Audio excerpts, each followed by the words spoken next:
الله أكبر الله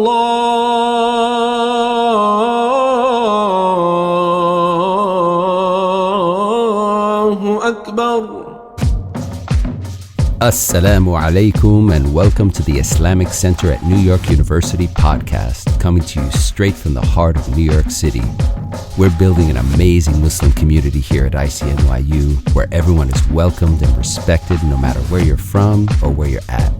This is the place to be. So open your ears and your heart and come along with us on another life-changing journey. Bismillah. Bismillah, walhamdulillah, wassalatu wassalam ala rasulillah, wa ala alihi wa sahbihi wa man wala. So we're in the early childhood of the Prophet ﷺ. We talked last week, I think, about his birth and some of the impact that it has that he was raised by 4 women. His own mother, Amina, who nursed him, was his blood mother, but also he had, through nursing, 3 other women that we know of definitively. Halima Sa'diyah, who we talked about the Prophet's relationship with the Banu Sa'ad, how at that time individuals would send their children to live with the Bedouins. We talked about Thuwayba, who was the emancipated servant of the Prophet's uncle, who was so ecstatic at the news of his nephew's birth that he freed this woman and said to go nurse him. And we talked about Ayman Baraka, who at 16 years of age was taken as a servant in the household of the Prophet of God's father, Abdullah, and she's Abyssinian, modern-day Ethiopia. She's a black woman, right? And so what are the implications here? The Prophet is raised by 4 different women who have a bond of motherhood to him. What does it mean that we see with regularity the role not just of women but of black women in the Seerah? Hajar, peace be upon her, playing a pivotal role at the founding of Mecca. Ayman Baraka being a central figure in all of these kinds of things. We talked about the barakah of the Prophet in the home of Halima Sa'diyah and how that was apparent, and what that means for us in terms of how do we let the Prophet into our lives, right? How do we not just understand stories, but are in a place where we implement and actualize to the best of our abilities kind of prophetic teachings and counsels, ethics, character, as well as just observance of the Sunnah, outward and inward, as a source of blessing, as a source of barakah, right? And so today we're going to talk a little bit more about that and some specific incidents in the childhood of the Prophet ﷺ, and some other elements that kind of go into this as well. So one of the things that we discussed was that the Prophet, he lost his father before he was born, and we're going to talk briefly about how his mother also dies when he's at a very young age. But if we think about this just from the standpoint as well of family kind of lineage, in the midst of all of this, the Prophet is an only child. He has brothers and sisters because of the relationship established through nursing, but he doesn't have somebody else that's born to his mother and father, right? Because his father, Abdullah, is also fairly young, and he dies, and Amina is pregnant with the Prophet ﷺ during the instance with Abraha and the year of the elephant that we talked about a few weeks ago. But he's going through all of this as a single child. He's an only child. He is in places where he's losing a lot of his loved ones early on. And you want to think about this from the standpoint of meaningfulness in Allah's plan. And I want you to think about that in the back of your head as we go through some of these things. And when we come back to it, thinking deeply about why this might be the case as a means of actual preparation and readiness, the loss of loved ones who are primary caregivers in his life, in a place where at a young age he's experienced death a lot. He's moved from place to place, so he also experiences separation from peoples that he's spent time with. And in the midst of all of it, like, just people to lean on who are super close to him. Who are those people as he's kind of going through his infancy into his adolescence? The Prophet ﷺ, you know, was not just a source of blessing, but in that time there was many incidences when he was living with Halima Sa'diyah and the Banu Sa'ad that it became indicative clearly that there was something special about him. Halima says to her daughter Shema, who is the milk sister of the Prophet ﷺ, and he also has a milk brother by the name of Abdullah, right? Because Halima nursed him, so her kids, Shema and Abdullah. She tells her daughter Shema that she's got to keep an eye on the Prophet of God. He's like 4 to 6, when he's coming back home, he's like very young, right? 4 to 6 is what's going to be the instance that we talk about. But he's a little kid, so somebody's got to keep a track of him. He's not just running around in the desert aimlessly with no one paying attention to him. So the same way you might have younger people in your life that are older than the youngest people in your life. You know, we leave my daughter at home with my son, and we say, like, keep an eye on him. Or when my wife and I are foster parents, not through nursing, but just to take in kids who are, dealing with difficulty in their homes. Not adoption, but we're giving the child back, right? My daughter, who's 10 now, will say, can you help look after, like, the little kid? Do you know what I mean? So conceptually, this is what is happening, right? Halima Sa'diyah is telling her daughter Shema, like, look after him and protect him from things he doesn't understand. They're living in the Arabian desert. You know, if you've been to Mecca or Medina, or you've been anywhere where it's like that part of the world and it gets super hot, if you've ever gone to the Kaaba, right, and you see at Dhuhr time, like, nobody's in the Mataf area, you know, because the sun is blazing as it's striking just the top of your head, your body. It's hitting the, like, marble kind of floor, and the light's reflecting in your face. Do you know?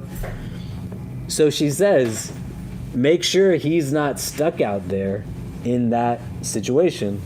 It can be devastating to somebody. They're under the sun for too long, and keep an eye on him.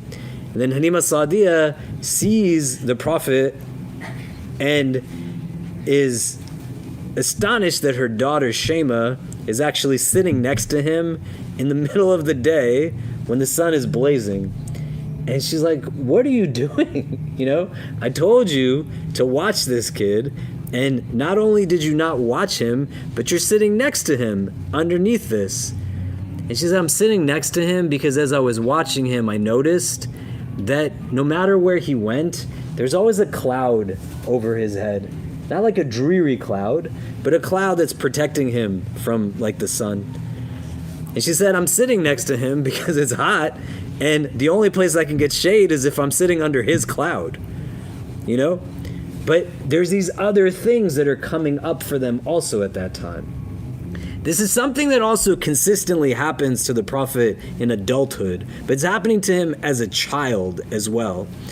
This is why you don't want to look at things in isolation, but think about them now in terms of lived experience. Where and how must there be an overt sense of just humility? That if you live a life from the time you're a child, every other child is in a place where they have to run away from the heat of the sun, but the cloud is over your head. Even when the Prophet is an adult, and this is an experience that's there. You're in a place where literally, like the tree weeps when you move away from it, because you're now standing on the mimbar. You've experienced, like, hearing things that other people don't hear. The realities of certain things hidden to people are things that are apparent to you, and the way that all of creation is engaged in a mode of honoring, not dishonoring, how would it not tweak your ego? How do you maintain a certain level of just defined character in the midst of all of this? Do you get what I mean? Like, I don't know what I would do if we were walking down the street and, like, rain was falling on you only, but not on me. Or if it's super hot and there's something that's providing me with consistent shade, but nobody else gets shade. To recognize that you are different, but to not let that be something that also inflates in a way that's problematic. You start to recognize and understand not just the role of divine intervention in all of it, but fundamentally how it is that the Prophet has been given opportunity to cultivate a sense of self that is bigger than egocentricity. Does that make sense?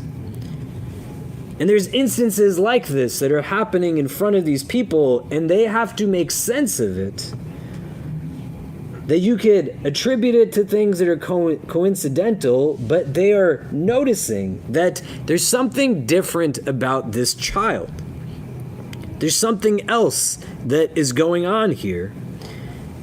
And that sense of presence now, also from the standpoint of his socialization, that as a 4-year-old, a 5-year-old, a 6-year-old, the articulation of it might be different, but he's hearing about this and he's experiencing it as a child, but as an adult, able to also start to kind of fathom and reconcile some of these things in his own worldview and perspective. You see what I mean? One of the things that happens now that's very major, right? We said this, I think, last week, but if not, to reiterate it, most of these kids would go back to their parents after 2 years. Halima Sa'diya goes to the Prophet's mother, Amina, and says that I want to, keep him longer, and making all kinds of justifications. In Mecca at that time, there's also an instance of illness and plague. So Halima Sa'diya wants her son to be protected from that, and so she sends him back with Amina wants her son to be protected, so she sends him back with Halima Sa'diya to have that ongoing protection. And when they're in this place now, Abdullah, who is the Prophet's stepbrother, his milk brother, he comes frantically at one occasion to his parents saying, "My brother from the Quraysh, my brother from the Quraysh." And they go to see what happens to the Prophet ﷺ, and they see him sitting there. And now there's different narrations that describe this instance. There's the incident itself that we hear some words from Halima Sa'diya, who becomes Muslim later on in her life. There's things that are accounted, the way that you would think a child would interact with somebody at this young, tender age. Not only is his stepbrother saying something, but he's going to say something. They're just letting all of it out. In some of the narrations, he's also talking to Halima Sa'diya's husband. Then you have some incidents that are described from when the Prophet is older, that Anas ibn Malik says that the Prophet told him about the things that happened that day. And he goes into detail on demonstrating like what some of it was. But essentially what takes place now when the Prophet is a child, that there are 2 angels that come. And the hadith says that they lay the Prophet down on the ground. In some of the narrations, it's describing it not as something that's just done with ease, but it's done with struggle. That the angel is being described in some narrations as just coming down from the sky. They're like literally in the way that you could stereotypically conceptualize an angel to be, flying down into the kind of presence of the Prophet. Different from, for example, if you come on Mondays and we go through the hadith of Imam Nawawi, the 40 hadith, we're talking about the hadith Jibreel. The angel Gabriel walks in the form of a human, and people are like, who is this? We've never seen him. But he doesn't have this angelic form. Right here, they're being described as just coming from like out of the sky. And not only are they coming from out of the sky, but the Prophet is now brought down to the ground and is made to lay on his back in the course of this struggle. And as this is happening now, the angels, they essentially open up the front chest area of the messenger of God, and they take out his heart and they wash this heart. It said there's a golden plate there is Zamzam water. In some narrations, it's said that the water also has ice in it. And you want to think about this. I don't know how many doctors there are in the room. Are there any doctors in the room? You're lying. All these brown people and there's no doctors. Are you kidding me? Is anybody like a make-believe doctor in the room? Or have doctor parents? Does anybody know anything about medicine? Anybody ever taken Tylenol before? Yeah. Right? When you have heart surgery, what do they do with the heart? When they take it out of the body? Huh? They put it on ice. Right? This is what these angels have with them. They're removing a physical heart, but they're also bringing into it things that have like modern day implications as well. And as they're going through it now, the prophet is in this place where we're not saying he's just kind of sitting there in a state of ease. He's like impacted by all of this. They open his heart and they remove something that looks essentially like a dark clot and they throw it away. And then they wash this heart with the Zamzam water, this ice water. They also wash out other parts of his inside with it. And this is the first time that this happens. There's another instance in his adulthood that many people are aware of, that this happens a second time. And we'll talk about this when we get to that part of the Seerah, like months from now. But it's during the night journey. It's called the Isra and Miraj. And the prophet, again, has like his heart cleansed, heart washed. There's a third instance that doesn't often get talked about and is not necessarily rooted in a similar level of authenticity, but they say when the prophet is about 10 years of age, like going into that phase, that there's also a third washing, second sequentially, but it's a third that is done. Allah knows best, but at least two we know take place. Why do you think this is happening? That dark clot that's removed, they equate it to something relevant to what inclines people towards doing things that are wrong. Do you know? There's some shiuch who would say that, for example, when a child is born, one of the reasons as to why they cry is because in that moment, like shaitan is pricking them. And what is happening is that they're responding in tears in that moment. And some of what is being removed now from the prophet is this kind of element that is now put away, thrown away by the angels. And he's now in this space where he has to make sense of it as a child. He's like telling these people this is what he's gone through. Do you know? And you want to link it from the standpoint of socialization because he's in a state of disarray. When he gets his first revelation, Iqra, read, on the cave of Hira, and the angel's in its true form, the prophet also is in a state where he thinks he's lost his mind. He doesn't know what it is that he's just gone through. They're like very real experiences. Do you know, it's not something that has details that are limited in a way that makes it seem very kind of idealistic or romanticized. So he as a child now is in this state where he has to kind of express himself, but he's still getting through it. Do you know what I mean?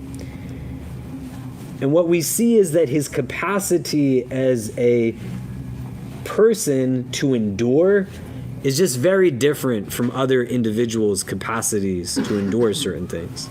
It doesn't mean that he doesn't feel like very real human emotions, but his recovery time and the ability to avoid a state of paralysis as a result of things that are just bewildering and shocking, those things don't necessarily come up. He's got like a different sense of self that is rooted in a strength that we don't want to juxtapose to weakness, in the sense that if somebody is in a difficult situation and they become very vulnerable, then we say that they're weak. But you can say that he's strong without saying that someone who would act otherwise would be weak. Does that make sense?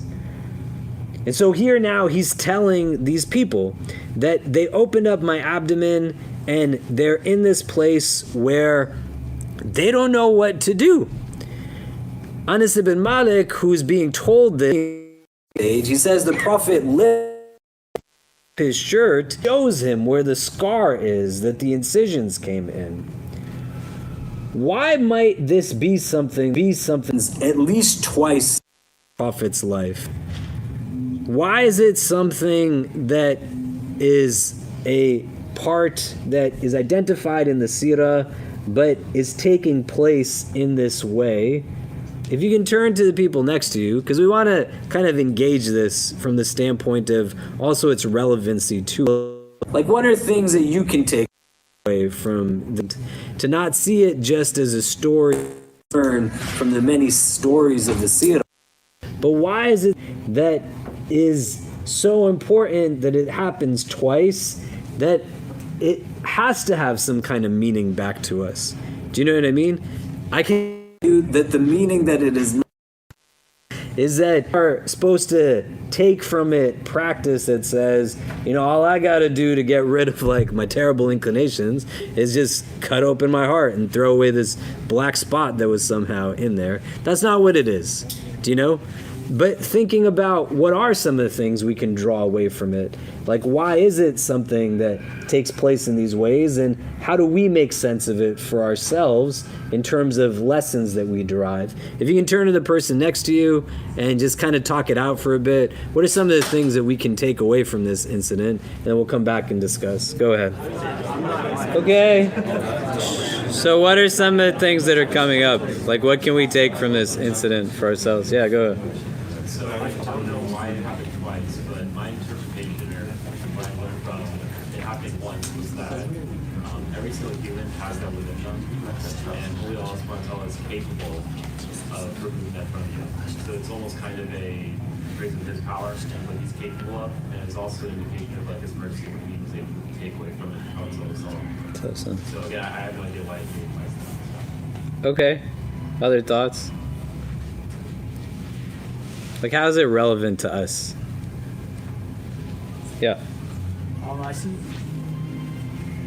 I mean, many points, especially now these days, many points in our lives where we need to cleanse our hearts, right? This goes for all of us, humanity in general.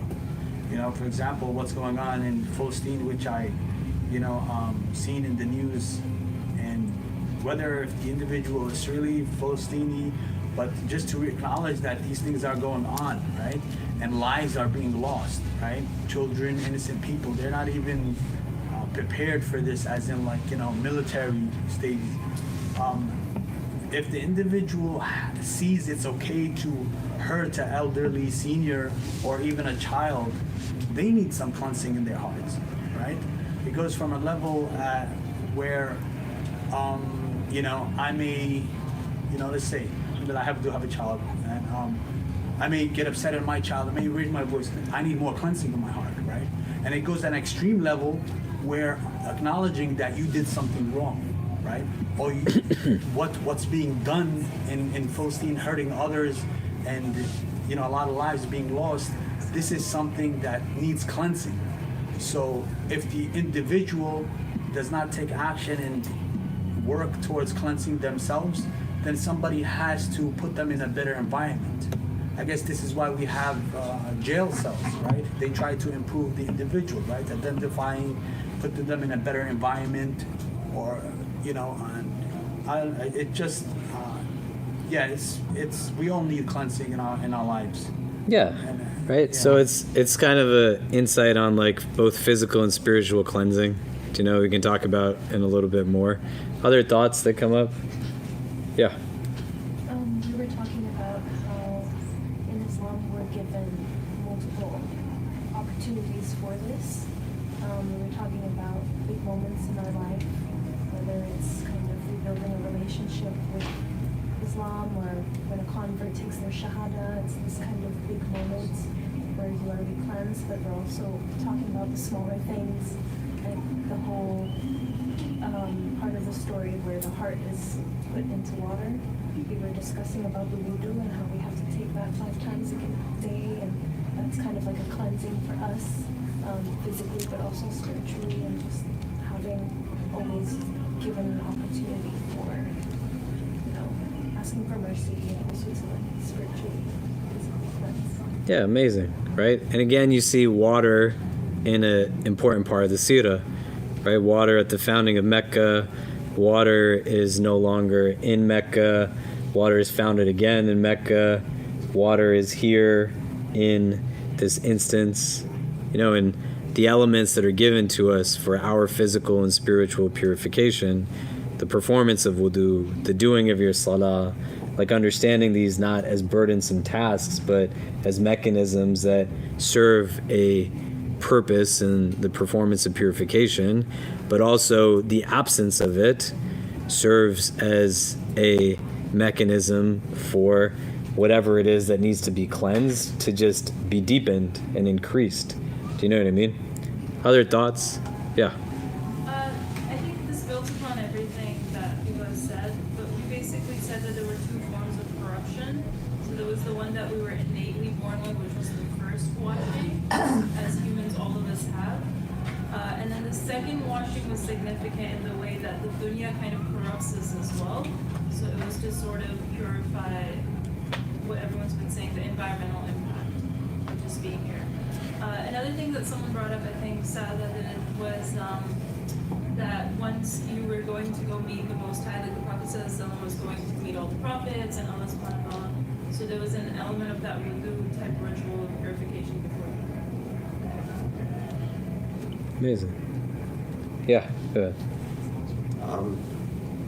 You were kind of talking about how, this kind of ties into what everyone else said, but the fact that people were able to see that it happened, the first time it was children, but the second time, the fact that people were able to see just shows that, like, we as humans, like, we're fallible and we have that all within us. And, like, one thing that we kind of talked about was how, like, the Prophet himself had that in him. So, like, who are we to say that, like, we are, like, perfect and we're not? Like, we don't have the ability to say sorry. My thoughts are kind of jumbled up, but that's kind of what we thought. Yeah, when the capacity is given in an Adamic narrative that Shaitan is told you can engage all of creation, right? The prophets are still a part of creation. They have those elements at a very human level. And when the angel removes this, one of the things that he indicates is like this is essentially Shaitan's portion, meaning the element that he would have control over the Prophet of God. Inclination in and of itself now you want to think about, right? This is a 4-year-old having this experience. A 4-year-old going through this at the level of some of the things that we could discuss, because the hadith says when they see the Prophet, they come upon him. They're not calling him the Prophet. He's not a Prophet at that time, and none of them are Muslim, because there's not Islam at that time. But, like, they say that he is very pale, right? His color has changed. He's impacted by this. But if you're thinking now from the standpoint of what it is that is rendering impact on a child's heart, even at a young age, you start to be in a place where you are influenced by what's around you. Your socialization is creating an impact. You are starting to build up within yourself a core belief structure that can either be positive or negative, right? You're in this space where think about what you've gone through. What has he already gone through in his life? His father has already died. His mother gave birth to him after an entire, war takes place in Mecca with an army. Things being in our heart are also not just because we're the worst human beings, but you can hold pain, you can hold trauma, you can hold all kinds of feelings and experiences. Do you see what I mean? And so you are a product of your childhood also. The Prophet is impacted. When he goes back to his mother, he starts asking her, where is my father? And he's not asking these questions put yourself into the head of a child who sees everybody else with a dad, but he does not have a dad. Just by principles of logic, what must that feel like for somebody? And where is there a need to be able to see? The Prophet is getting ready for a lot of different things, to receive revelation, to be in a place where he takes on the heaviness that is prophethood, and to receive wahi, to receive Quran. you and I then have to think out, okay, if our prophet is having this happen to him, what is that regularity through which I'm engaging in these processes so that I am not heavily burdened by heaviness inwardly that then defines my perspective of just meaning and purpose? Even where you are in the world right now, there is, we said 2 weeks ago when we talked about Abraha coming in to like Mecca and all of these other circumstances that arise, there's no empire that existed forever. Nothing is in a place where it is always in like authority. Things go up and things go down. This is the nature of like how things just exist historically. I can't tell you why, but that's what's there. The idea that there's an afterlife that is putting a trust in the divine that says that all of these things are going to be balanced and restored. These people who are able to commit these acts are not in a place that we can say are indicative of what a heart that is solid on its foundation would be calling people upon. And then allowing for myself to be in a place where I start to think, well, what am I carrying within me? What do I have inside of me in terms of pain, in terms of imagery I've consumed, in terms of people who have yelled and cursed and screamed at me? What do I have inside of me in terms of memories and experiences? What do I also have where I'm overtly honest with myself that I'm having difficulty forgiving myself for, or forgiving others for, that I know everything that I've done up until this point? None of us are angels, but not all of us are also willing to acknowledge some of what it is that we carry within ourselves comes through us not living the way that humans are supposed to live. We took like 80 people to a farm on Monday where we were shown how, like from a actual Islamic standpoint, slaughtering takes place. And pretty much everybody, as we were talking about it, they said that of the things that stuck out was just the simplicity of all of it. It wasn't meant to be like this kind of burdensome process, and the respect for food. And forget about the meat, this farm had vegetables that were being grown that tasted amazing. I've never seen this many brown Muslim people sitting at a place that also has meat, and they're just chomping on carrots, eating radishes. Literally, I was at a point where I was embarrassed because people were taking plastic bags and they just raided this man's farmhouse with all kinds of things. And the way children go trick-or-treating on Halloween and come back with a bag of candy, you had all these Muslim people walking on this bus holding bags full of vegetables and God knows what that was, you know. And I'm like, man, you just stole all of this farmer's food and you don't even feel embarrassed, you know. And they were just nice people. They were like, just take whatever you want. Just take whatever you want. But what gets in the way? Other things that we can draw from this, your physical heart is linked to your spiritual heart. In our spiritual system, there's a paradox that a hard heart is a weak heart and a soft heart is a strong heart. And so if the physical and the metaphysical have a link, don't eat garbage food that's going to make your heart hard. Don't be in a place where you don't have understanding of how your physiological self inwardly functions. And to recognize that here they're removing something from a physical heart, but understanding that the placement of your spiritual heart is intrinsically linked to the state of your physical heart. So also don't purposely do things that you know are going to put pain into your heart. Don't build relationships with people that you know mistreat you. Don't put yourself in the company of people who, when you're around them, you do things that are hurting yourself. Understand that there's a link between how all of you is connected to the rest of you. So it's not that your spiritual self is outside of you, it exists within you. And here there's a relationship that's clearly being outlined between the physical and the metaphysical. Does that make sense? And so on tangible levels, if I was to ask you concretely, at this juncture in your life, some of you are not Muslim in the room, some of you are Muslim for like 5 minutes, right? Some of you have been Muslim your whole life.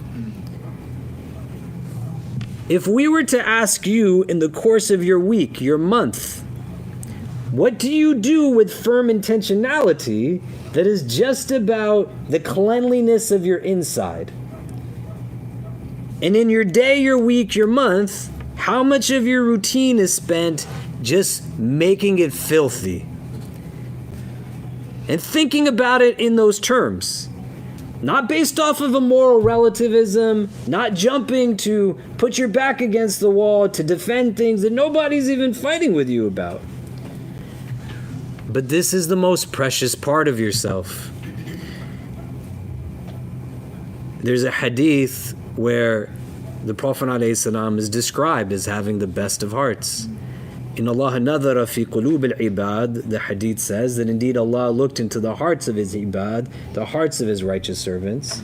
فَوَجَدَ خَيْرَ قُلُوبِ الْعِبَادِ قَلْبَ مُحَمَّدٍ صلى الله عليه وسلم, and he found that the best of hearts was the heart of Muhammad صلى الله عليه وسلم. فَاسْتَفَاحُ لِنَفْسِهِ, he chooses him for himself. That's why he's called Al-Mustafa, the chosen one.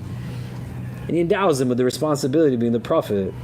But he's not looking at his race or his culture or his class or his wealth or any of these things. He's just looking at who has a good heart, who's got a heart that's strong enough to hold Quran and the burden of revelation, who's got a heart that despite that burdensomeness loses a father, loses a mother, loses a grandfather all by the age of 8. Has no other siblings, is an only child going through this mess.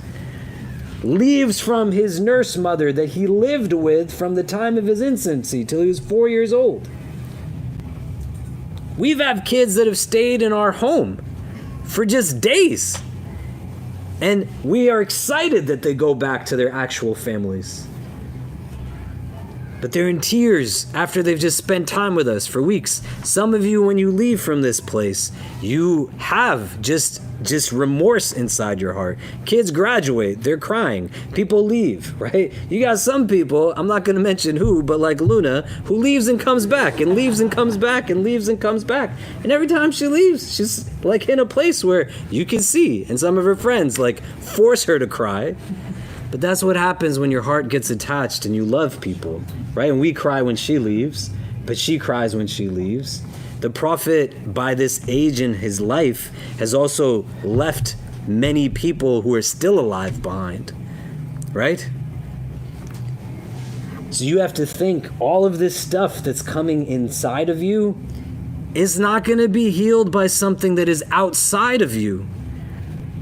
There has to be maturation in your understanding of how you function on a whole. If you willfully choose haram, then you are choosing haram. You don't want to have it in a simplistic understanding, but a recognition that says that it has implications. If you give up on the fara'id, then you're giving up on the fara'id. And those obligatory things that you might struggle with is different than just willfully walking away from it. They're two different things. If you surround yourself in spaces constantly where you are the only person of your background, and then you don't purposely make time to frequent spaces where you can just be and you don't explain yourself, how are you telling me that your heart is important to you? How will your schedule, your routine, your calendar, if we were to just open it and I would say, show me on a regular basis what you are doing for the betterment of your inside? What could you point to with regularity? If the answer is nothing, then you gotta take this conversation and allow for it to be a reframing of how you make sense of what you're doing with your time. There is going to be heaviness in the world. May Allah make us people who are not broken down by it. But then these things catch up. It creates now challenges that if prior to were already holding on to strings. And how can I think about this in a different frame? You gotta be a source of healing inwardly for people, not a source that they have more damage inside. I've said it in other gatherings, but what makes it really hard for people to love people fully is that we don't like ourselves so much. And that becomes a product also of what we're carrying inside of ourselves. And so twice over, God helps to lighten the heart of his most beloved, sallallahu alaihi wasallam. And Allah gives you easier experience than something as traumatic as going through someone opening your chest and physically engaged in this. All you gotta do is read your Quran. All you gotta do is contemplate and reflect. All you gotta do is pray those prayers. All you gotta do is engage in acts of kindness and generosity. You're built in such a way that when you do good for somebody else, you actually gain contentment. That's how you're built. When you live in a society that says me, me, me, me, me, me, me, it can become inundating, but it's purposeful to have you chase complacency rather than contentment.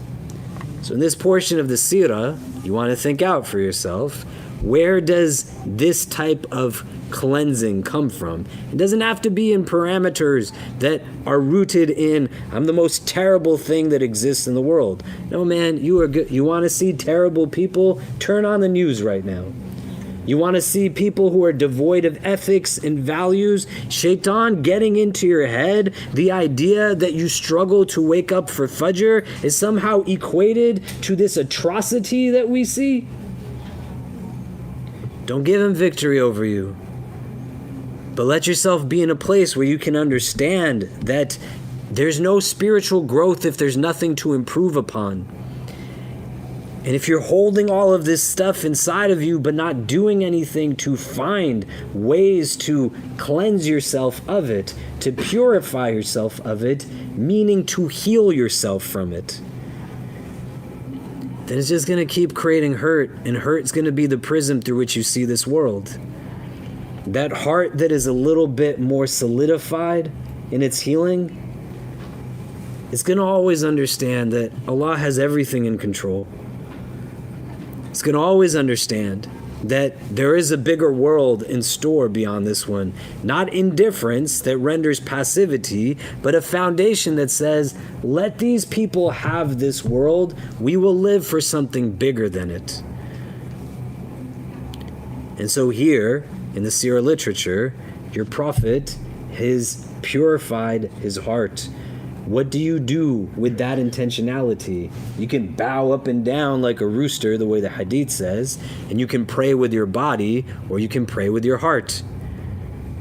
Recognizing the relationship between the physical and the metaphysical. The postures and mechanics are divinely ordained, and they are ancient practices that are time-tested. So if you don't do it the way it's intended, then it's not going to give to you what it's intended to do. Do you get what I'm saying? So think about this over the course of this week to next week. Think about it in its relevancy to the world today. It doesn't mean that if you are feeling down, that's weakness. If you are feeling down, that means your heart is alive. How could you not feel sad at a moment like this? How could you not feel heaviness? If you are in a place where you are indifferent towards it, then that's something that's indicative of something also. To move forward out of respect for our brothers and sisters who are being just vilified as they're being terrorized. Understanding for yourself, then put more light into the world. And if I can't do it for me, which is a good enough reason, loving yourself enough to say my inside is important to me, then do it for somebody else who's carrying heaviness right now. I'm going to be the best version of me so that somebody who else needs someone to lean on, I'm strong enough to hold them up and not fall down with them as the world is burdening them upon their shoulders. As the Prophet is now in this place, his foster parents have no idea what just happened. They think that something has maliciously attacked him. And so Halima Sa'diya, she is in this place where her and her husband say, we got to give him back to his mother. They don't have an intention to tell her what happened. They're in a place where they have discussions on this. Single mom, husband just died, all kinds of things going on. Mecca has a plague. That's why she gave them back, right? There's like difficulty. People don't live just in the moment you see them. Everybody's got crap going on in their lives. So they say, let's just not tell her what happened. We don't want to add more to what's going on. So they bring her back, and the Prophet's mother is not an idiot. She says that you wanted him so badly that you brought him to me and took him back again. Why are you giving him back to me now? And then they say, this is what transpired. And she says, do you think that there is some malicious entity, a shaitani entity, that is looking to hurt my son? She said, know this. Nothing like that is going to be able to do anything to him. That when this child was with me in my pregnancy, it was the easiest pregnancy that any woman could ever happen. She talks just about the ease that he brings into his life, the recognition of all of the barakah that's there. It's not something that has to be understood in that way. And so the Prophet now is back with his mother Amina. They're about 5 years of age or so. He starts like engaging in these conversations. Where's my dad? She takes him to where Medina is, and that's where his father passes, so that he can see the grave of his father. And then as they're returning back to Mecca, she also passes away. Who's with them at this time is Ayman Barakah. So Barakah, as we said last week, is the one now who is with the Prophet at this moment. I don't know, how many of you, I know some of you, but I couldn't say every single one of you I know how you have experienced this kind of loss in your life. But think about this again, right? What's a very human connecting point through the Seerah is the emotional experiences of the Messenger of God. A 5-year-old having to understand that his father has passed and standing in front of the grave, hard enough as an experience. And they're not getting in a car and driving 3-4 hours from Mecca to Medina. This is a journey that's taking place. And in the course of this, his mother also passes away. The person who's there for him at this difficult time is this Abyssinian black woman, Barakah. This is who Allah chooses to be with his beloved messenger at a time when he's in deep need. Do you get what I'm saying? In understanding the connecting points here, not overlooking these details. How must he be synthesizing this information? What must it be that he is experiencing at this time? And he doesn't live in the outskirts of the city. He's not part of a tribe that nobody knows. His grandfather is Abdul Muttalib, the man who found Zamzam, who is the chieftains of all of these people. So don't you think everybody also knows what is happening to this boy? How sometimes when you know somebody has passed away in someone else's life, there's discomfort, you don't know what to say to them, maybe I won't check in or this and that, or you lose something in your life and you just don't want to talk to anybody about it. You don't want to have to answer people, are you okay? I'm so sorry, this and that, again and again and again. What is he going through as a child? And his experience around it. And your own ability to connect at a tangible emotional level, on a human level, because he is not deified. Our Prophet is a man, and he's a boy in this situation, and he's going through this circumstance.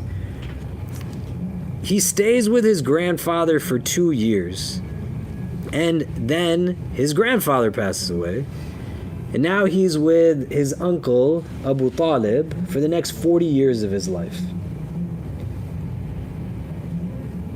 We're going to take a pause here in terms of what we're discussing. Next time, we're going to talk about where the Prophet goes in terms of the next phases of his adolescence, his adulthood, the importance that his job as a shepherd plays in his life, and why that's something that's very key and important. What I want you to do, just for a few minutes, turn to the persons next to you. What are some of the things you're taking away from tonight's conversation? What is it bringing up for you? And we'll come back and discuss, and then we'll wrap up and pray Isha, inshallah. But go ahead. Okay, what are some of the things we're taking away from tonight? Who wants to start? Yeah, go ahead. Be intentional about cleansing your heart. Be intentional on weakness. So whatever it is to help you do that, just be more intentional about it. Yeah. The two questions I ask people the most that I get the answer of I don't know to is a generalization. And anything that you could think somebody has gone through has like walked through my office. And I don't like making generalizations because people are very much specific to who they are, their strengths and non-strengths.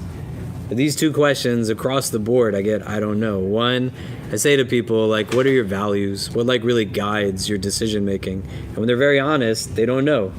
Because most of what they do is just about making money, like this and that, right? It's not love compels me, truth compels me, compassion compels me, Islam really compels me, right? And then the second, that's relevant to this question of values and what guides your kind of decision making is how do you take care of your heart? And when they're really vulnerable and honest, they say, I don't know. If I asked you these questions, what would you say? And we can work on this together, right? Because you're a specific person. What helps me in my wellness is not going to necessarily help you. But not doing anything is not going to necessarily be a recipe for kind of feeling energized, right? It's going to just feel debilitating all of the time. Do you know what I mean? What else are we taking away? Yeah. You know, there's three things. I think my mind is still stuck on what happened this weekend. I'm happy that you guys were discussing it. I personally, in my heart, I really appreciate that because there's a lot of mosque and Muslim settings that I grew up in that when tough things happen, they just kind of ignore it or they don't really bring it up and they have an easy answer. Like in Urdu, they say, well, yeah, Allah ki qudrati, which means, I guess, it was Allah's will. And sometimes that's true, but we need more spaces to talk. So I honestly appreciate that I came in here and everybody was sharing about what happened this weekend. Yeah, exactly. I work, as you know, with the little kids of New York City. And I have a kid, his mother, he's a little kid. He's like in second grade. His mom died last year. And nobody told him that his mom died. They said she went to the hospital and she never came back. And this year he found out because his dad told him. His dad is Muslim. And all he does when he works with me is he says, my mom is dead. My mom is dead. For 30 minutes he says this. I see him twice a week. And I just empathize with him so much. And he's just a little kid. It's a huge loss to lose a mother, because that's like your blood, your kun is from your mom. So it's like I empathize with our messenger sallallahu alaihi wasallam because he went through this. Like he lost not only his mom but his dad. So when you were talking about this, I kept thinking about that kid who I work with. And he's one of many in New York City whose moms die of drugs, or they die of maybe they have to leave, and there's so many stories, but this is just something that, I was thinking of in terms of it is I'm so grateful that Allah lent me a mother, and I had her my whole life. It is a real privilege that for my entire childhood, adolescence, while I practiced Islam, ignored Islam, she was always there, right? That comfort of seeing her. And I just empathize with this student, inshallah. Everybody prays for him, that he finds some peace, and inshallah.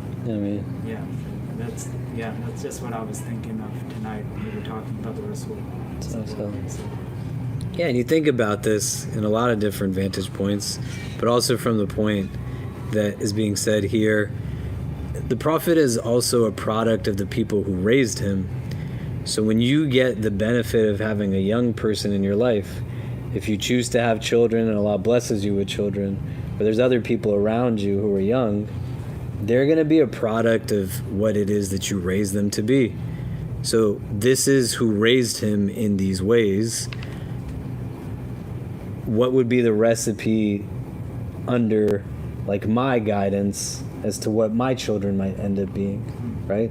And we have the advantage of seeing what the end result is like years later, that he goes through what he goes through, but he has this supportive environment that helps him to process. If you don't have these things, I apologize. I don't know. I fundamentally don't know the answers to a lot of things when people ask why. I don't know. I don't know why there are people who are caretakers that do not honor the rights of the ones that they're supposed to take care of in ways that they're supposed to. I don't know why dads mistreat their kids. I don't know why moms mistreat their kids. Don't mistreat young people in your life, right? And be in a place too where if you have to, as difficult as it is, that you address generational traumas, things that you're holding inside of yourself, so that it's not being passed on to other people, that something stops in a certain place. So the Prophet is a product of these people who raise him. Do you know? People will be the products of how we raise them to be. Do you know what I mean? What are other takeaways that we're taking from this conversation? Any other thoughts? Yeah, do you have your hand raised? No? It's okay. You want to say something? Well, okay, fine. We were talking just about how, like, the experiences that the Prophet had in his life were not easy, and I feel like sometimes it's, we were talking about, like, a little bit, like, relatability of when you're getting, like, these messages of, like, how to live life. Sometimes it's easier to take it from someone that has gone through hard things as opposed to, like, an idealized person that like has been perfect 100% in their life.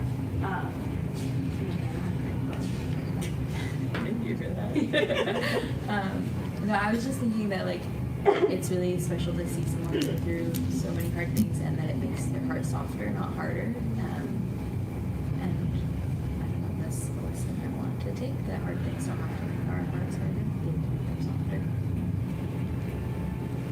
Mashallah. Other takeaways? Anybody? Things you want to bring up?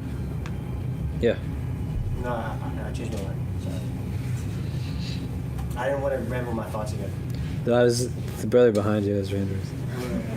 If you can't cease to react, your level of guidance will not be accepted. Because Allah subhanahu wa ta'ala, if you don't have there's a difference between understanding and understood. When you have a level of understood, your guidance is already protected.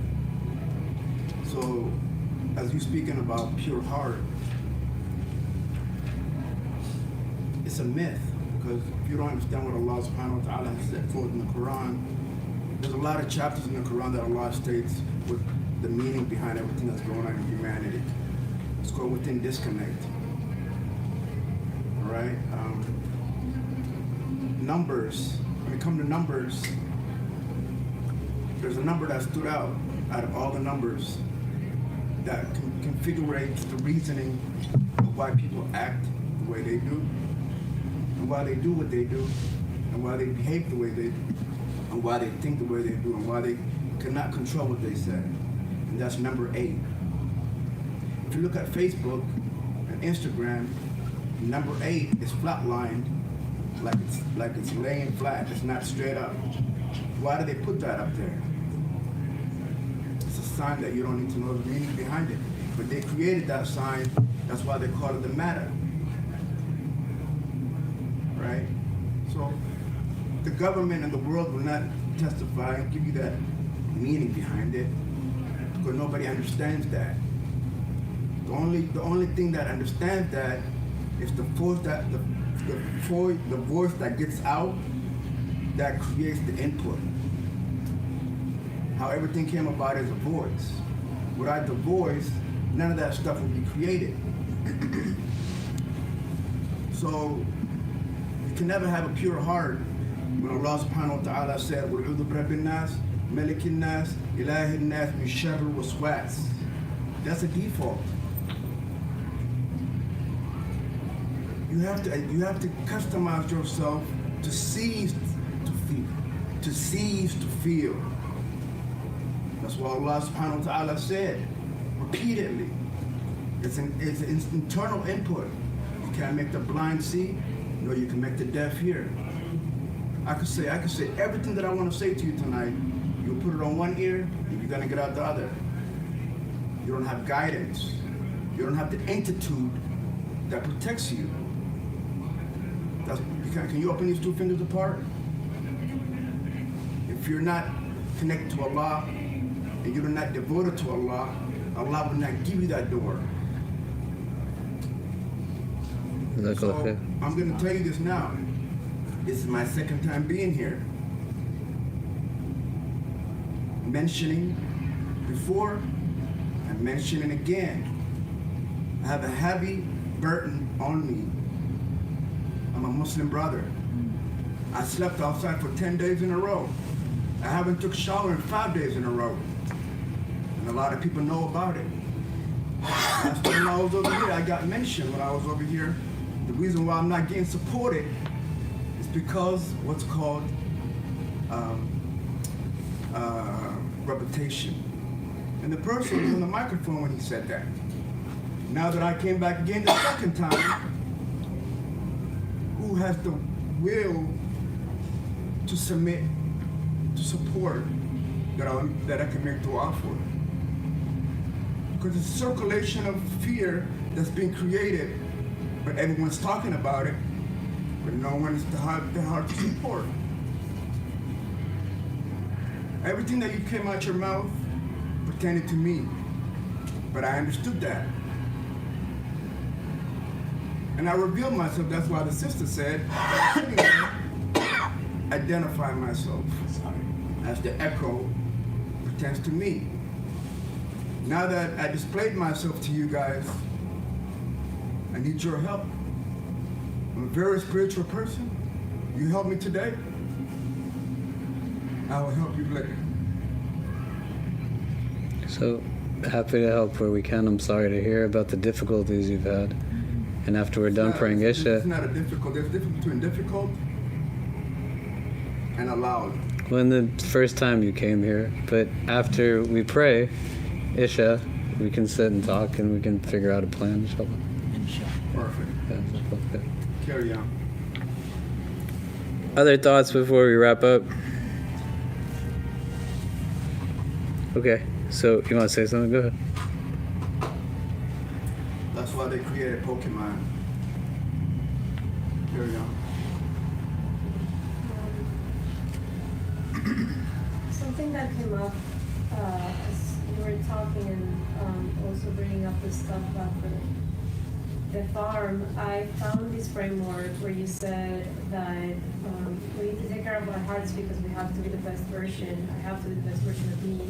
So when someone needs to lean on me, they find me strong and solid. I found that notion very beautiful because I was thinking as we were talking that I would never be as hard on other people's hearts as I am on my own heart.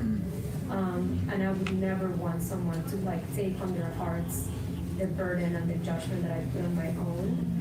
And I also know that Allah would never put that on my heart either, right?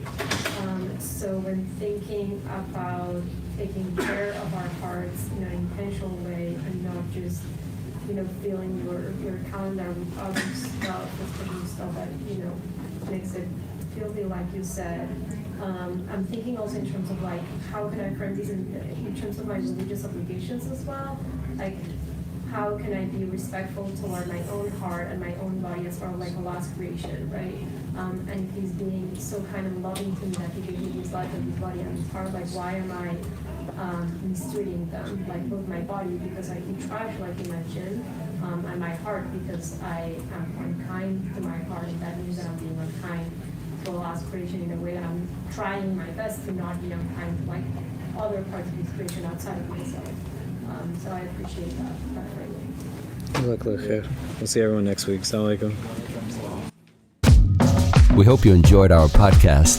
If you're inspired by the work that we're doing at the IC and want to help keep it going, subscribe to our podcasts, follow us on social media, donate to help support us at ICNYU.org, and most importantly, keep us in your continued du'as. Until next time, inshallah. Assalamu alaikum.